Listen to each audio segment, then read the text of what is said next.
Hello everybody, welcome back to my channel, Life with Tisha 1000. Welcome y'all. So, hold on. So today we are doing a reaction to rappers you didn't know were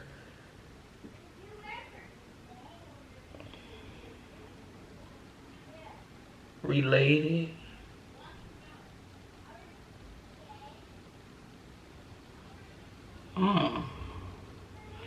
I'll put it in the, whatever. But we finna react to that. So yeah, if y'all can do me a very big favor, subscribe to my channel, Life with Tisha 1000. Like my videos on up, share my videos, make sure your notification bell is on so you won't miss my content. And comment down below to let me know that you watched it all the way through and what's your thought on it. Hey, and all I'm trying to speak, but make sure your notification bell is on, y'all. Help you go get to 100K subscribers. And let go. The world of the rich and famous is riddled with relations. Every singer is some actor's cousin, every model has a famous producer uncle, and it's even more true in the rap industry. For a business that often centers on beef, there is a surprising amount of family ties. Here are a few rappers you might not have known are related, and some you might. Dr. Dre and Warren G. Dr. Dre was born in the notorious neighborhood of Compton, California in 1965, the first child of Theodore and Verna Young. Unfortunately, his parents split up shortly after his birth and officially divorced in 1972. Dre and his family moved around the Compton area a lot during his childhood, as his parents tried to give him the best shot at attending a good school and getting away from the dangers of the streets. The streets were hard to avoid though, as much as his mother tried. By the time he hit high school, his mother had remarried Warren Griffith, and all of a sudden, Dre had 3 new step-siblings to deal with. One of them was future rapper Warren G. Both of the boys had a love for rap, and you'd think they would attempt to make it into the game together, but it didn't pan out that way. When Dre founded Death Row Records with Snoop Dogg and Tupac, he pretty much told Warren to find his own way in the industry, which he did. So while Dre was signing rappers to his label, Warren hit a break in 1993 when he was asked to produce a song for upcoming film Poetic Justice. The song landed him a record deal with Def Jam Records, and he went on to catch a bit of fame himself. When asked about not working with Dre, Warren stated, "I was there, I put in a lot of work, and like I say, it was a family effort. It was all of us. But it just wasn't working. It was certain things that would happen where I wasn't involved, and I just felt left out, and I was hurt. Who knew hardcore rappers could get hurt feelings?" Wu-Tang Clan. This famous hip-hop group was founded in Staten Island, New York in 1992. Original members were RZA, GZA, Old Dirty Bastard, Method Man, Raekwon, Ghostface Killah, Inspectah Deck, U-God, and Master Killa. Considered one of the most influential hip-hop groups of all time, Wu-Tang Clan has gold and platinum studio albums and is often called the best rap group ever. While not all the members are related, the founding members, Robert Diggs, Gary Grice, and Russell Jones, were cousins that grew up together in New York. In the late 80s, they formed a group called Force of the Imperial Master, also known as the All In Together Now crew. At the time, the 3 performed under stage names, The Genius, The Scientist, and The Specialist. They never made it big, but they did get some attention from other local rappers in New York, and The Genius and The Scientist eventually signed to separate record labels. Soon, though, they were dropped by their labels. Instead of giving up on the game, they renamed themselves to their current stage names, GZA, RZA, and Old Dirty Bastard. They joined up with Ghostface Killah in 1992, and Wu-Tang Clan was born.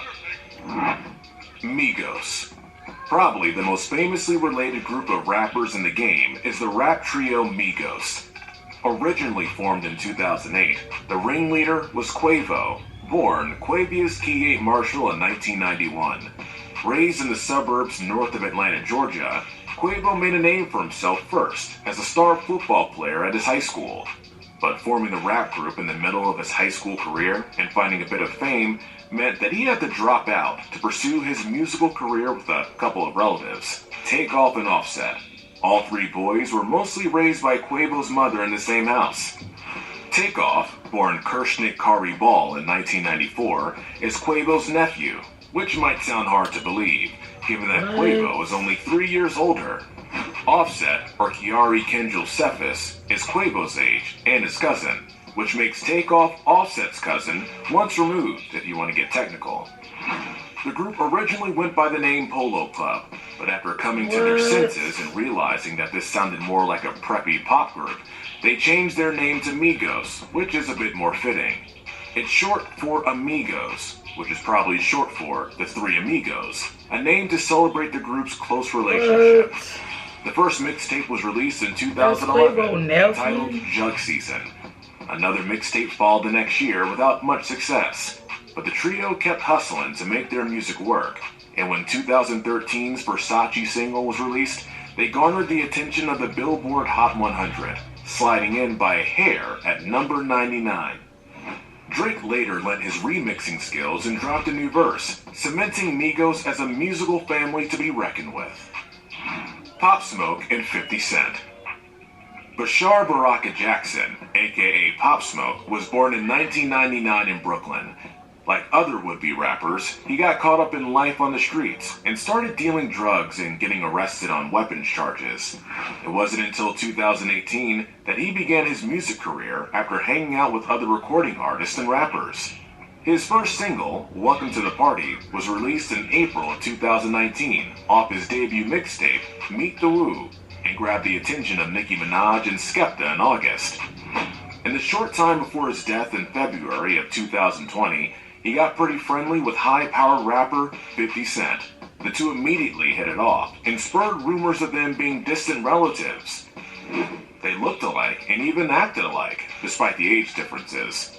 Pretty soon they considered themselves to be as close as brothers, despite no identified blood relationship. And after Pop's death, 50 was vowed to complete an album they were working on together. Snoop and Nate Dogg. Snoop Dogg, Doggy Dogg, Snoop Lion, whatever you want to call him, there's no denying that this rapper is one of the most popular in the industry, even with non-rap fans. Born in 1971, Snoop's father left him and his mother just 3 months after he was born. She remarried soon, but that marriage lasted only until Snoop was about 4, so it didn't take long for the kid to find solace in music, first rapping and singing in church when he was around 12. Eventually, gangs replaced church, and Snoop fell into the wrong crowd in the streets and was arrested on drug charges. The pattern of arrest and release repeated for a few years until he got serious about rapping. To help him, he teamed up with cousin Nate Dogg and Dre's stepbro, Warren G, to form rap group 213, named for their Long Beach area code. Eventually, Snoop left the group to focus on his solo work. But unlike Dre, he kept in close contact with his rapping relative Nate, and even featured him on some of his early albums. Upon Nate's death in 2011, Snoop offered a touching statement for Nate, calling him a true legend in hip-hop. Well, that's all for today. If you enjoyed this video, go ahead and give us a thumbs up and let us know in the comments what you'd like to see in the future. Don't forget to subscribe to our channel and hit that notification button so you never miss any great content like this. Catch you in the next video. The world... Okay, so basically, y'all, that is it for this channel. That is it for this video. Not channel. Okay, calm down. That is it for this video. Okay? So, y'all already know what to do. Hit the subscribe button. Hit the like button. Make sure your notification bell is on, so every time I post, you will hear a ding ding. And comment down below to let your girl know how you enjoyed it. I'm putting videos out back to back, y'all, so let's do that. And yeah, help your girl get to 100K, y'all. You know what I'm saying? So I love you guys. Thank you guys so much for supporting me. Keep subscribing. Keep your girl going up there. With that being said, y'all, thank you for supporting me. I love you guys. And I will see you guys on the next one.